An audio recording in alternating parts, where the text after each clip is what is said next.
بقره مبارکه سوره چې د قران عظیم شان دوهمه سوره ده په مدینه منوره کې را نازله شوې ده 280 مبارک آیاتونه لري تلاوت او پښتو ترجمه یې له 9 آیت څخه اوري اعوذ بالله من الشیطان الرجیم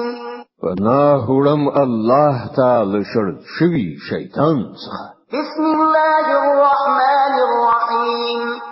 د الله په نوم چې ډیر زیات مهربان پورا رحم لرونکی دی فويل للذين يكتبون الكتاب بأيديهم ثم يقولون هذا من عند الله ليشتروا به ثمنا قليلا فويل لهم مما كتبت أيديهم وويل لهم مما يكسبون نو هلاکت او تباہی ده د هغو کسانو لپاره چې په خپل لاسونو د شرع لیکنه کوي او بیا خلکو ته وایي دا د الله څخه راغلی ده ترڅو د هغې په بدل کې لږ غونډه ګټه په لاس راوړي نو هلاکت ته دوی ته په سبب د هغه چې د دوی لاسونه لیکي او هلاکت ته دوی ته په سبب د هغه څه چې تر لاسه کړی وقالوا لن تمسنا النار إلا أياما معدودة قل أتخذتم عند الله عهدا فلن يخلف الله عهده أم تقولون على الله ما لا تعلمون وی وای د دوزخ اور به پر مونږ باندې هیڅ کله ونه لګیږي خو که څو ورځې سزا راکول کیږي نور را دې کړای شي نو دوی نه پوښتنه وکړه آیا تاسو له الله نه پیمان اخیسته ده چې له هغه څخه الله تیرېدای نشي یا خبره دا ده چې په الله پورې داسې خبرې تړي چې تاسو پرې نه پوهیږئ بلى من كسب سيئة وأحاطت به خطيئته فأولئك أصحاب النار هم فيها خالدون هر څوک چې بدی وګټي او د خپل خطاو په چاپیریال کې سار شي هغوی دوزخیان دي او هغوی به په دوزخ کې تل اوسېږي والذين آمنوا وعملوا الصالحات أولئك أصحاب الجنة هم فيها خالدون او کوم خلک چې ایمان راوړي او نیک عملونه وکړي هغوی جنتیان دي او په جنت کې به هغوی تل اوسېږي وَإِذْ أَخَذْنَا مِيثَاقَ بَنِي إِسْرَائِيلَ لَا تَعْبُدُونَ إِلَّا اللَّهَ وَبِالْوَالِدَيْنِ إِحْسَانًا وَذِي الْقُرْبَى وَالْيَتَامَى وَالْمَسَاكِينِ وَقُولُوا لِلنَّاسِ حُسْنًا وَأَقِيمُوا الصَّلَاةَ وَآتُوا الزَّكَاةَ ثُمَّ تَوَلَّيْتُمْ إِلَّا قَلِيلًا مِنكُمْ وَأَنتُم معرضون او په یاد لره له بنی اسرائیل نه مونږ کلک پیمان اخیستی وو چې له الله نه پرته به هیڅ چا عبادت نه کوي له مور او پلار سره له خپل خپلوانو سره له یتیمانو او مسکینانو سره به غوړه چارچلن کوي خلکو ته به کې خبرې کوي لمونځ کوي او زکات ورکوي خو له لږ کسانو پرته نور تاسو ټول لدی پیمان نه واوښتلی او اوس هم مخړونکي وَإِذْ أَخَذْنَا مِيثَاقَكُمْ لَا تَسْفِكُونَ دِمَاءَكُمْ وَلَا تُخْرِجُونَ أَنفُسَكُم مِّن دِيَارِكُمْ ثُمَّ أَقْرَرْتُمْ وَأَنتُمْ تَشْهَدُونَ او لږ غوندې په یاد ولرئ موږ له تاسو نه کلک پیمان اخیستی وو چې په خپل منځو کې یو د بل وینې متوي او نه یو بل کوره به کوره کوي تاسو د دې اقرار کړئ تاسو په خپل په دې شاهدان یې ثم أنتم هؤلاء تقتلون أنفسكم وتخرجون فريقا منكم من ديارهم تظاهرون عليهم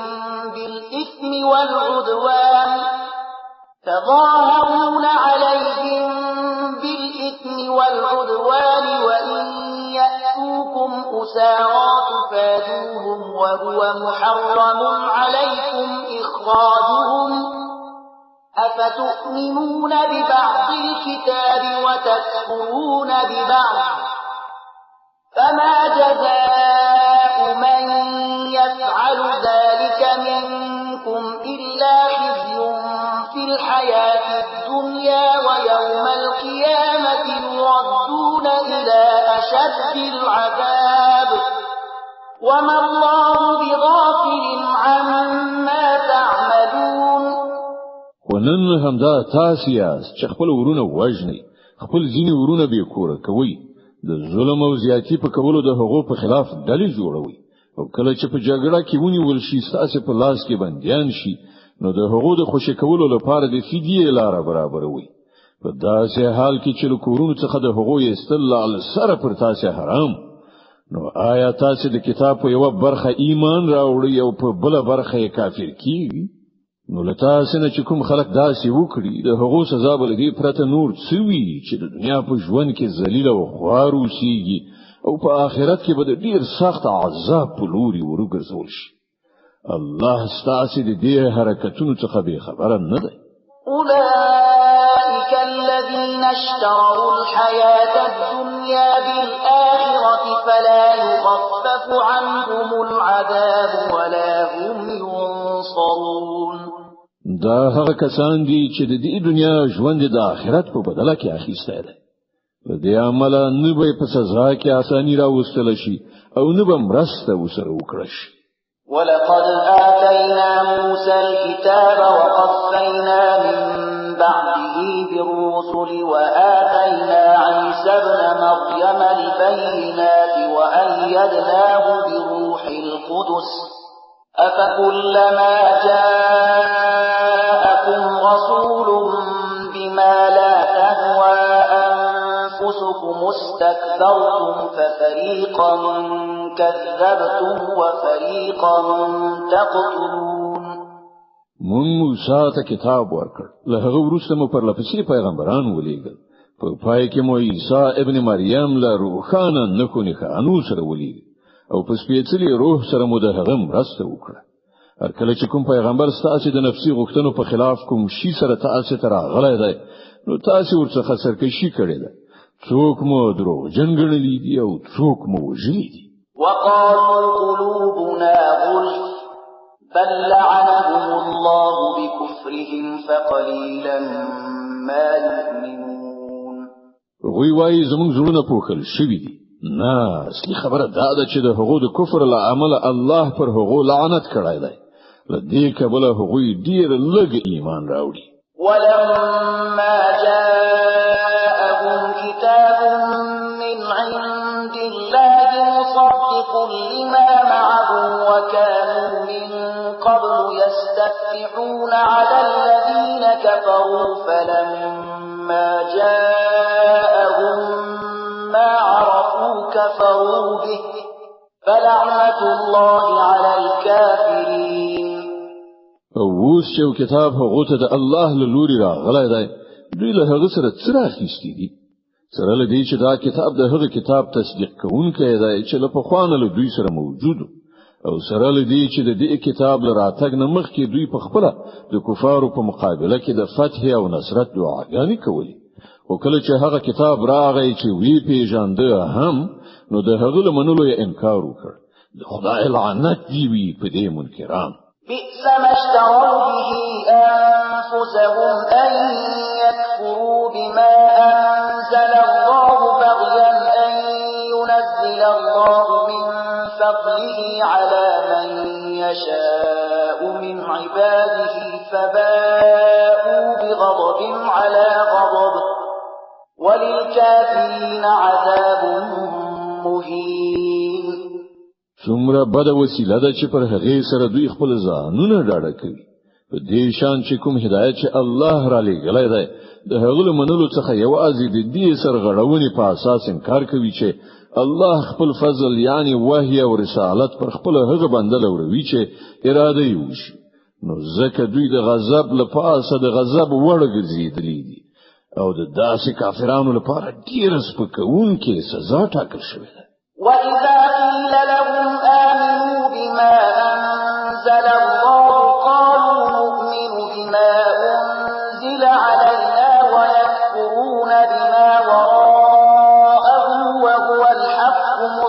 مصدقا لما معهم قل فلم تقتلون أنبياء الله من قبل إن كنتم مؤمنين. کله چې هغه ته ویل شي چې پر هغه څه چې الله را لېږلي دي ایمان راوړئ، نو وایي موږ یوازې پر هغه څه ایمان راوړو چې موږ یعنی د بنی اسرائیلو نسل تر راغلي دي. لدې صحیح باندې چې هر څه راغلي دي د هغو له منلو نه انکار کوي. په داسې حال کې چې هغه حق ده او د هغو لارښوونو تصدیق او تایید کوي چې له پخوانه له هغو سره موجود. خنو هغو ته ووایه که تاسو پر همغه لارښوونه ایمان لرئ چې تاسو ته راغلي و، نو لدينا مخکې مو د الله هغه پیغمبران ولي وجل چې په خپل د بنی اسرائیلو په نسل کې زیږیدلي. د بقره مبارکه سوره چې د قران عظیم شان دوهمه سوره ده په مدینه منوره کې را نازله شوې ده. 280 مبارک آیاتونه لري. تلاوت او پښتو ترجمه یې له 92 آیت څخه اوري. ولقد جاءكم موسى بالبينات ثم اتخذتم العجل من بعده وأنتم ظالمون. تاسو ته موسی له ډول روخانه نښانو سره راغی،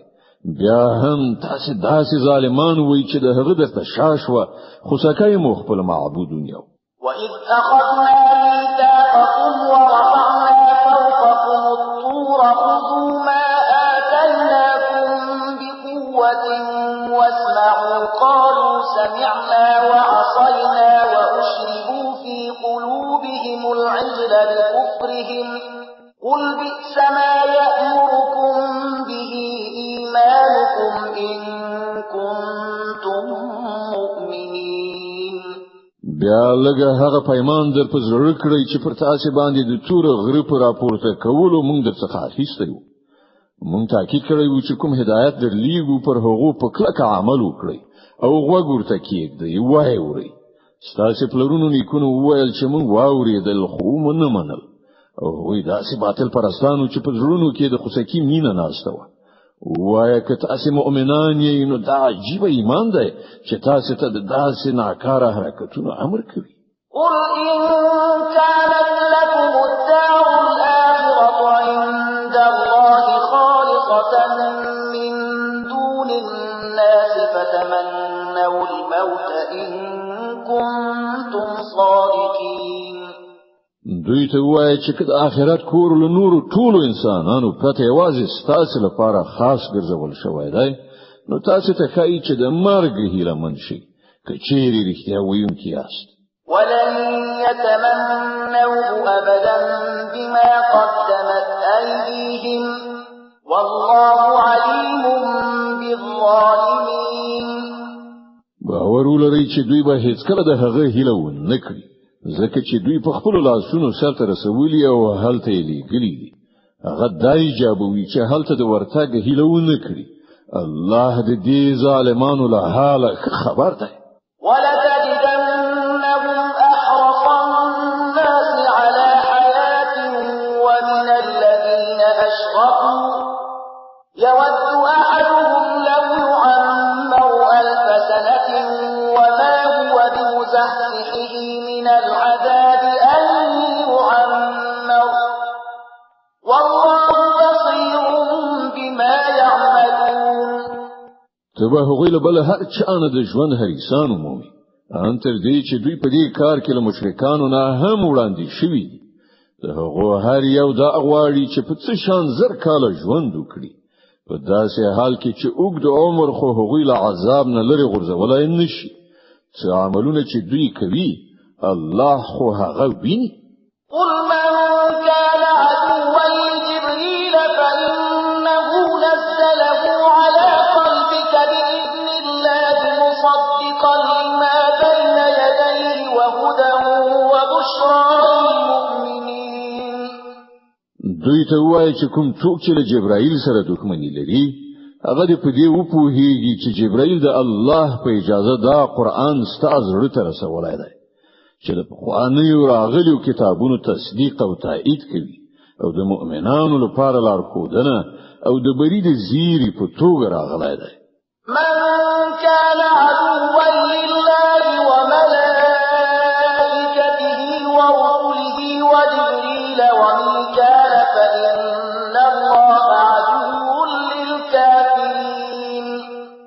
څوک چې د الله او د هغه د فرښتو او د هغه د پیغمبرانو او د جبرائیل او میکائیل دښمن وي الله د دې کافرانو دښمن دی. ولقد أنزلنا إليك آيات بينات وما يكفر بها إلا الفاسقون. مونږ ته د اسیا آیاتونه د لېږلي دي چې په ډاګه څرګنده د حق کار کوونکي دي او د هغو له پیروي نه یوازې هماغه خلک منکرېږي چې فاسقان دي. أَوَكُلَّمَا عَاهَدُوا عَهْدًا نَبَذَهُ فَرِيقٌ مِّنْهُمْ بَلْ أَكْثَرُهُم لَّا يُؤْمِنُونَ. آیا تل داسې نه ده شوي چې کله یې څه ژبنه کړې ده نو له هغو نه یوې ډلې هغه شاته غورځولې ده بلکې د هغو زیاتره کسان داسې دي چې د زړه کومي ایمان نه راوړي. ولما جاءهم رسول من عند الله مصدق لما معهم نبذ فريق من الذين أوتوا الكتاب كتاب الله وراء ظهورهم كأنهم لا يعلمون. او کله چې هغه ته د الله له لوري کوم پیغمبر د هغه کتاب تصدیقونکی او تاییدونکی راغلی دی چې له پخوانه له دوی سره موجودو نو له دې اهل کتابونه یې ډلې د الله کتاب په داسې شان شاته وغورځاو لکه چې دوی په هیڅ نه پوهیږي. واتبعوا ما تتلو الشياطين على ملك سليمان وما كفر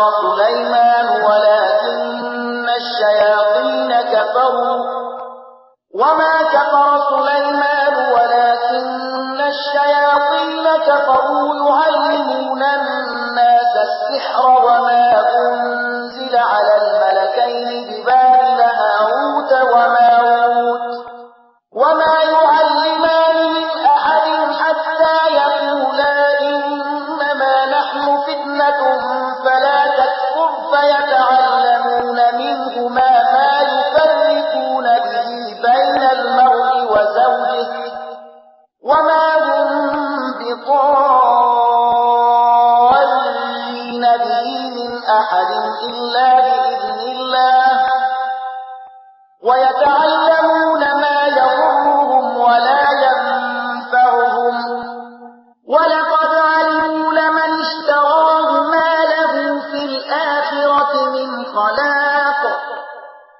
ولبئس ما شروا به أنفسهم لو كانوا يعلمون. او په دې لړ کې د هغو شیطانانو پیروي وکړه چې شیطانانو د سليمان د سلطنت د نوم په اخیستلو وړاندې کول په داسې حال کې چې سليمان هیڅ کله نه دی کافر شوی. د کفر مرتکبین خو هغه شیطانانو چې خلکو ته کوډي خودلې او هغه څه تعقیبول چې په بابل کې پر دوه فرښتو هاروت او ماروت باندې نازل شوی وو. په داسې حال کې چې هغه فرښتو به چې هر کله چاته هغه خودل نو لومړی به په ډاګه دا خبر ورته کوله چې ګوره مونږ یوازې د ازمایښت لپاره یو نو مکافر کېږي. بیا هم د خلکو له هغونه هغه څه د کول چې په هغو سره د میړه او ښځې ترمنځ بیلتون راولي. ښکاره و چې د خدای له اجازه پرته هغو په دې وسیله هیڅ چاته هم ضرر نشو رسولای. خو د دې سره سره داسې څه د کول چې په خپل د هغو لپاره ګټور نه بلکې زیان او هغه ته معلومه و چې څوک دې شي خریدار شي د هغه لپاره په آخرت کې هیڅ ونډه نشته. څومره ناکاره سودا ده چې د هغې په بدل کې هغه خپل ځانونه خرڅ کړ. کاش کې هغه ور باندې پوهېدل. ولو أنهم آمنوا واتقوا لمثوبة من عند الله خير لو كانوا يعلمون. که هغه ایمان او تقوا غوړه کړي وای نو د الله په وړاندې د هغه اجر ډیر غوړو. کاش کې هغه په دې پوهېدای. يا أيها الذين آمنوا لا تقولوا راعنا وقولوا انظرنا واسمعوا وللكافرين عذاب أليم. ای مؤمنان راعنا موایي بلکې انظرنا وایي او په غور سره خبره واوري او کافرانو ته دردونکی عذاب ده. ما يود الذين كفروا من أهل الكتاب ولا المشركين الكافرين أن ينزل عليكم من خير من ربكم والله يختص برحمته من يشاء والله ذو الفضل العظيم. او خلکو چې د حق د بلنې لمنلو نه انکار کړی دی کله اهل کتابونه وي که مشرکان وي هیڅ کله دا نه خوښوي چې ستاسو د رب له خوا نه تاسو ته څه ښېګڼه راشي خو د الله چې هر چاته خوښه شي د خپل رحمت لپاره یې غوره کوي او هغه د لوی فضل خاوند دی. ما ننسخ من آية أو ننسها نأتي بخير منها أو مثلها ألم تعلم أن الله على كل شيء قدير. مونږ چې خپل کوم آیت منسوخو یا استاد زړه څخه هیرو د هغه په ځای له هغه نه خراوړو یا لکتر لګا هم مغسي آیات په دې نه پوهیږي چې الله په هر څه قادر دی.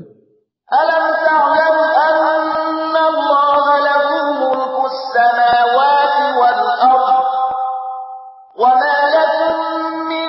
دون الله من ولي ولا نصير.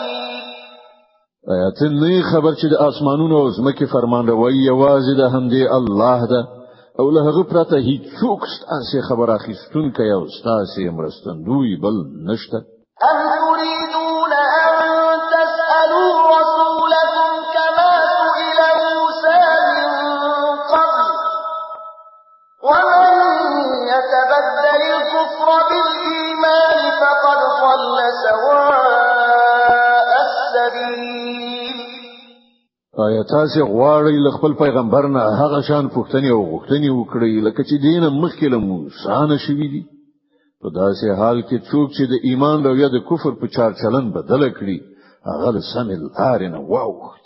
د بقره مبارکه سوره چې د قران عظیم شان دوهمه سوره ده په مدینه منوره کې را نازله شوې ده 280 مبارک آیاتونه لري. تلاوت او پښتو ترجمه یې له 109 آیت څخه اوري. ود كثير من أهل الكتاب لو يردونكم من بعد إيمانكم كفارا حسدا من عند أنفسهم من بعد ما تبين لهم الحق فاعفوا واصفحوا حتى يأتي الله بأمره إن الله على كل شيء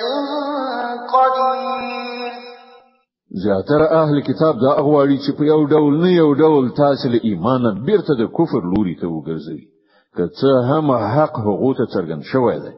او د خپل نفسي غوښتنې له عمله تاسو لپاره دا غواړي د هغه په جواب کې تاسو له عفو او تیریدنې نه کار واخلئ ترڅو چې الله په خپل فیصله نافذ کړي. دا اوسئ چې الله تعالی پر هر څه قادر دی. وأقيموا الصلاة وآتوا الزكاة وما تقدموا لأنفسكم من خير تجدوه عند الله إن الله بما تعملون بصير. المنز قائم کړئ زکات ورکړئ تاسو چې د خپل عاقبت لپاره څنی کی سرته ورسوي وړاندې ولېږي د الله په وړاندې به هغه موجودي عمومي چې تاسو کړی وي الله د هغو ټول لیدونکی دی. وقالوا لن يدخل الجنة إلا من كان هودا أو نصارى تلك أمانيهم قل هاتوا برهانكم إن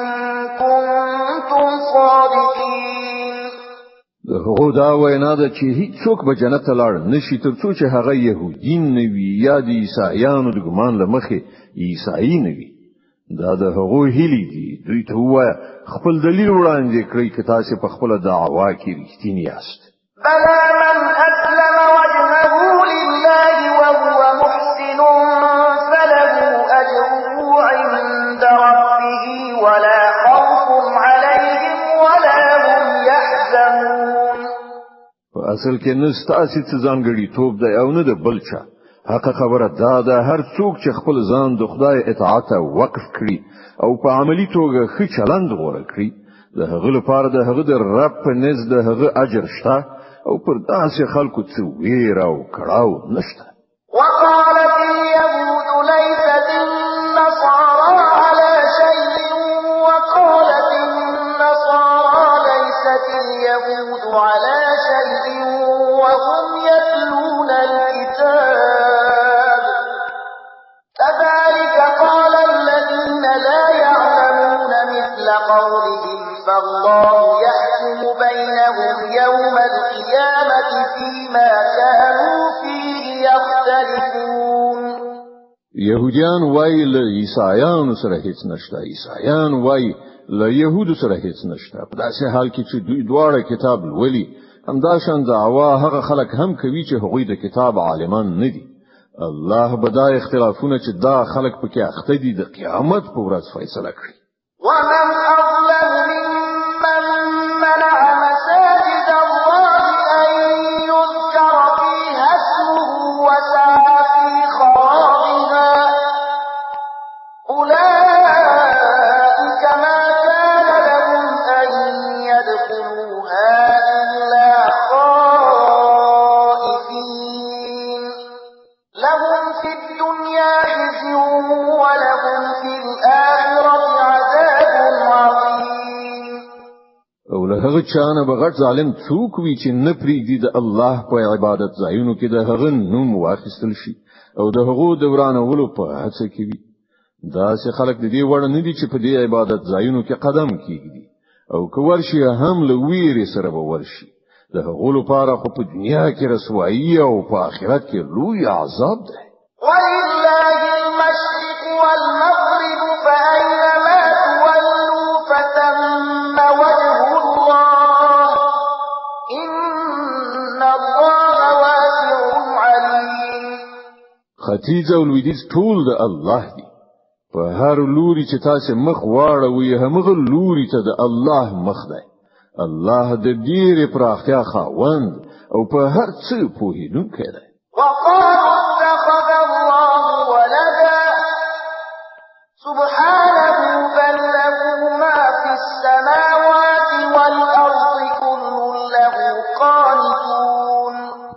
وی وایي چې الله څوک په زوی ولي سره نیولای دی. الله لدی خبرو پاک دی. اصلي حقیقت دا دی چې د زمکې او اسمانونو ټول هستي د هغه دي. ټول د هغه د امر منونکي دي. بديع السماوات والأرض وإذا قضى أمرا فإنما يقول له كن فيكون. هغه د اسمانونو او زمکې هستونکی دی او د کومې خبرې چې هغه فیصله صادروي صرف دومره امر ورته کوي چې شت نو هغه شي کیږي. وقال الذين لا يعلمون لولا يكلمنا الله أو تأتينا آية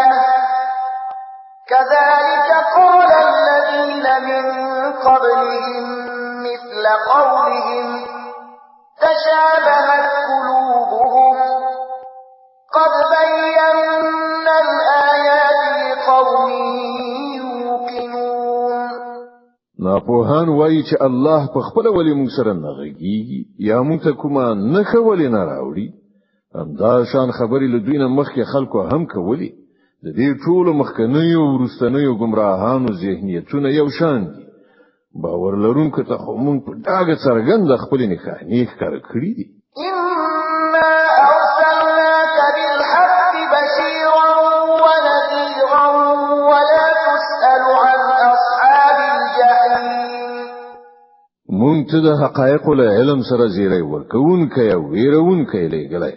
او د دوزخ د خاوندانو په حق لا ته نه پوښتل کیږي. ولن ترضى عنك اليهود ولا النصارى حتى تتبع ملتهم قل إن هدى الله هو الهدى ولئن اتبعت أهواءهم بعد الذي جاءك من العلم ما لك من الله من ولي ولا نصير. يهوديان او عیسایان به هیڅ کله لتانه خوشاله نشي ترڅو چې ته د هغو په لار لاړ نشي دوی ته په کلاکه وایي چې سم لار یوازې همغه ده چې الله خودلې ده او کته له هغه علم نو ورسته چې درکړای شوی دی د هغو په خواهشونو په سلار شي نو ستا هیڅ دوست او مرستندوی نشته چې د الله لنیونه نه دی وشوي الذين آتيناهم الكتاب يتلونه حق تلاوته أولئك يؤمنون به ومن يكفر به فأولئك هم الخاسرون کوم خلکو ته چې مونږ کتاب ورکړی دی هغه داسې ولي چې څنګه د هغه د لوستلو حق دی هغه ور باندې د زړه کومي ایمان راوړی دی او څوک چې د هغه د نه منلو چلند غوړه کړی هغه په اصل کې زیانمن دي يا بني إسرائيل اذكروا نعمتي التي أنعمت عليكم وأني فضلتكم على العالمين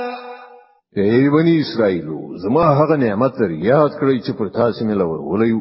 او دا چې ما تاسو ته د نړۍ پر ټولو قومونو فضیلت درکړی واتقوا يوما لا تجزي نفس عن نفس شيئا ولا يقبل منها عدل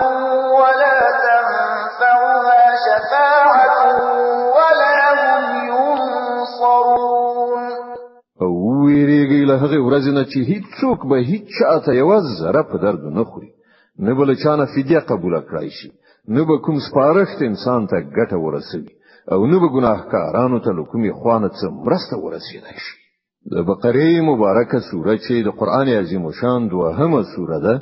په مدینه منوره کې را نازله شوې ده 280 مبارک آیاتونه لري تلاوت او پښتو ترجمه یې له 140 آیت څخه اوري وَإِذِ ابْتَلَى إِبْرَاهِيمَ رَبُّهُ بِكَلِمَاتٍ فَأَتَمَّهُنَّ قَالَ إِنِّي جَاعِلُكَ لِلنَّاسِ إِمَامًا قَالَ وَمِن ذُرِّيَّتِي قَالَ لَا يَنَالُ عَهْدِ الظَّالِمِينَ یاد کړه هغه وخت چې پر ابراهیم باندې د هغه رب د څو خبرو ازمایښت وکړ او هغه ټول سرته ورسولې نو الله فرمایل زه تا د ټول خلکو قائد ټاکم ابراهیم عرض وکړ او آیا زما اولادې سره همدا وعده ده هغه جل علی شانه ویل زما وعده ظالمانو سره نشته وَإِذْ جَعَلْنَا الْبَيْتَ مَثَابَةً لِلنَّاسِ وَأَمْنًا وَاتَّخِذُوا مِن مَّقَامِ إِبْرَاهِيمَ مُصَلًّى وَعَهِدْنَا إِلَى إِبْرَاهِيمَ وَإِسْمَاعِيلَ أَن طَهِّرَا بَيْتِيَ لِلطَّائِفِينَ وَالْعَاكِفِينَ وَالرُّكَّعِ السُّجُودِ او دا چې مونږ دا کور یعنی کعبه د خلکو لپاره مرکز او د امن ځای جوړ کړی او خلکو ته مو امر کړی و چې په کوم ځای کې چې ابراهیم د عبادت لپاره دریږي هغه ځای په مخصوصه توګه د لمانځ ځای جوړ کړی او ابراهیم او اسماعیل ته مو په کلکه ویلي و چې زما دا کور د طواف کوونکو تیله کېدونکو یعنی اعتکاف کوونکو او رکوع او سجده کوونکو لپاره ستر کړی وَإِذْ قَالَ إِبْرَاهِيمُ رَبِّ اجْعَلْ هَٰذَا بَلَدًا آمِنًا وَارْزُقْ أَهْلَهُ مِنَ الثَّمَرَاتِ مَنْ آمَنَ مِنْهُم بِاللَّهِ وَالْيَوْمِ الْآخِرِ قَالَ وَمَن كَفَرَ فَأُمَتِّعُهُ قَلِيلًا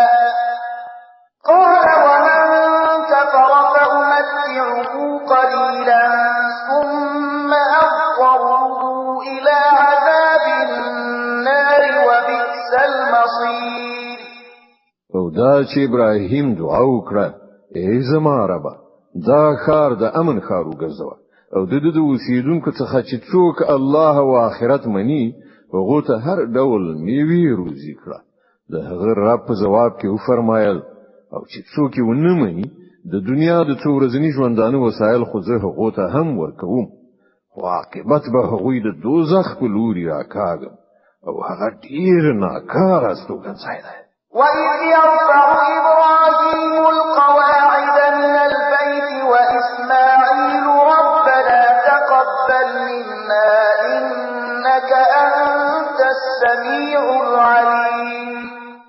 در یاد کړه چې کله ابراهیم او اسماعیل د دې کور دیوالونه پورته کول نو دعا یې کوله ای زمونږ رب لمونږ نه دا خدمت قبول کړه ته د هر څه اوریدونکی او په ټولو شیانو پوهیدونکی ربنا واجعلنا مسلمين لك ومن ذريتنا أمة مسلمة لك وأرنا مناسكنا وتب علينا إنك أنت التواب الرحيم ای رب مونږ دواړه تا ته غاړه یې ښودونکي وګرځوه زمونږ له زوزات نه یو داسې قوم را وبرکوه چې تا ته غاړه یې ښودونکي وي مونږ ته د خپل عبادت لارې لیکې را زده کړه او زمونږ توبه قبوله کړه ته لوی بخښونکی او رحم کوونکی ربنا وابعث فيهم رسولا منهم يتلو عليهم آياتك ويعلمهم الكتاب والحكمة ويزكيهم إنك أنت العزيز الحكيم او ای ربا په دې خلکو کې د همدوی له قوم نه یو داسې پیغمبر را پاتې و چې دوی ته ستا آیاتونه واوروي هغه ته کتاب او حکمت ورزده کړي او د هغو ژوند ستر کړي څه د لوی قدرت او حکمت څښتني ومن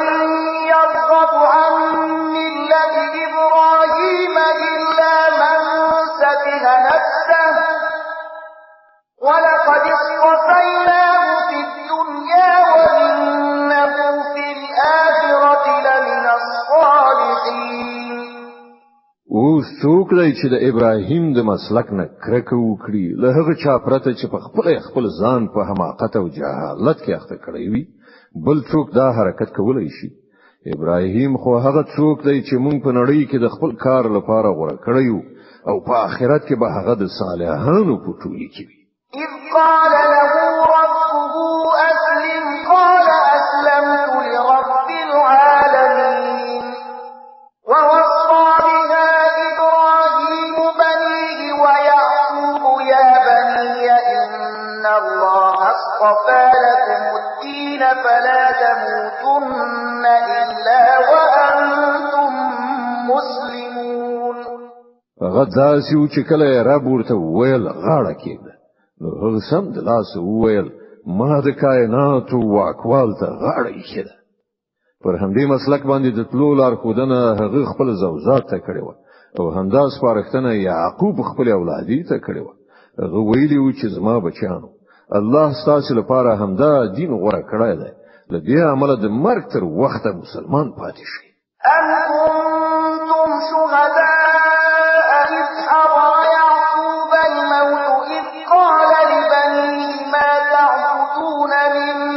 بعدي قالوا نعبد إلهك وإله آبائك إبراهيم وإسماعيل وإسحاق إلها واحدا ونحن له مسلمون او آیا تاسو هغه وخت حاضر وي چې کله یعقوب له دې دنیا نه رخصتي ده د مرګ په وخت کې له خپل بچانو نه پوښتنه وکړه بچانو لما ورسته به تاسو د چا بندگی کوئ هغه ټول په جواب کې وویل مونږ به د همغه یو خدای بندگی کوو چې هغه تا او ستا پلرونو نیکونو ابراهیم اسماعیل او اسحاق په خدای منلای دی او مونږ همغه ته غاړه یې تلك أمة قد خلت لها ما كسبت ولكم ما كسبتم ولا تسألون عما كانوا يعملون وی څه کسانو چې تیر شول څه چې هغه ګټلې دي د هغو لپاره دي او څه چې تاسو ګټي هغه تاسو لپاره دي له تاسو نه بد دي پوښتنه ونشي چې هغه څه کول وقالوا كونوا هودا أو نصارى تهتدوا قل بل ملة إبراهيم حنيفا وما كان من المشركين يهوديان وای يهوديان شي نو سم لار او بومومي عیسایان وای عیسایان شي چې هدایت ترته وشي دوی ته وای نه بلکې د ابراهیم مسلک چې پاک هو او ابراهیم له مشرکانو نه نو قولوا آمنا بالله وما أنزل إلينا وما أنزل إلى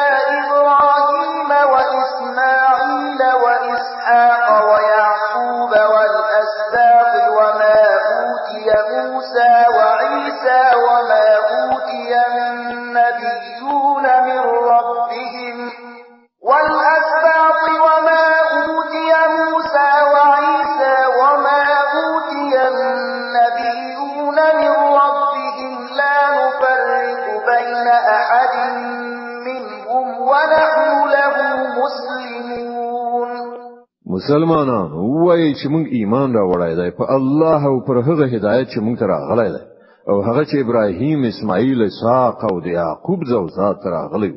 او هغه چې موسی عیسی او نور ټول پیغمبرانو ته د هغو د رب له لوري ورکړی شوی موږ د هغو په منځ کې هیڅ توپیر نه کوو او موږ الله ته سرټیټونکي فإن آمنوا بمثل ما آمنتم به فقد اهتدوا وإن تولوا فإنما هم في شقاق فسيكفيكهم الله وهو السميع العليم بیا که هغوی همغه ایمان راوړل لکه چې تاسو راوړای دی نو سم لارې ومندله او کله هغه نه مخ واړوي نو څرګنده خبره ده چې هغوی په ځیلی توب یعنی شقاوت کې نه ختی لدې عمل ډاډه اوسئ چې د هغو په مقابل کې الله ستاسو د ملاتړ لپاره کافي دی هغه هر څه اوري او پر ټول شیانو پوهیږي صبغة الله ومن أحسن من الله صبغة ونحن له عابدون ویا د الله رنگ غوړه کړی د هغه رنگ نه بخید چا رنگ وي او موږ د همغه بندګي کوونکي قل أتحاجوننا في الله وهو ربنا وربكم ولنا أعمالنا ولكم أعمالكم ونحن له مخلصون ای پیغمبره دوی ته وایا آیا تاسو د الله په باب له موږ سره جګړه کوئ په داسې حال کې چې همغه هم زموږ رب دی او هم ستاسو زموږ عملونه زموږ او ستاسو عملونه ستاسو لپاره دي او موږ خپل بندګي یوازې د الله لپاره خالصه کړې ده أم تقولون إن إبراهيم وإسماعيل وإسحاق ويعقوب والأسباط كانوا هودا أو نصارى قل أأنتم أعلم أم الله ومن أظلم ممن كتم شهادة عنده من الله وما الله بغافل عما تعملون یا آیا ستاسو وینا دا ده چې ابراهیم اسماعیل اسحاق یعقوب او د یعقوب زوجات ټول يهوديانو یا نصرانيانو وای تاسو ډیر ښه پوهیږئ ک الله له هغه چانه بل لوی ظالم بل څوک وي چې د الله له لوري هغه ته د شاهدۍ ذمہواری ورلغاړي شوی وي او هغه پټ کړی ستاسو له حرکتونو څخه خو الله نه خبر نه دی تلك أمة قد خلت لها ما كسبت ولكم ما كسبتم ولا تسألون عما كانوا يعملون وای څه کسانو چې لاړل د هغو ګټلي د هغو لپاره او ستاسو ګټلي ستاسو لپاره د تاسو نه به د هغو د عملونو په باب پوښتنه ونشي صدق الله العظيم الله ستر رښتیا ویون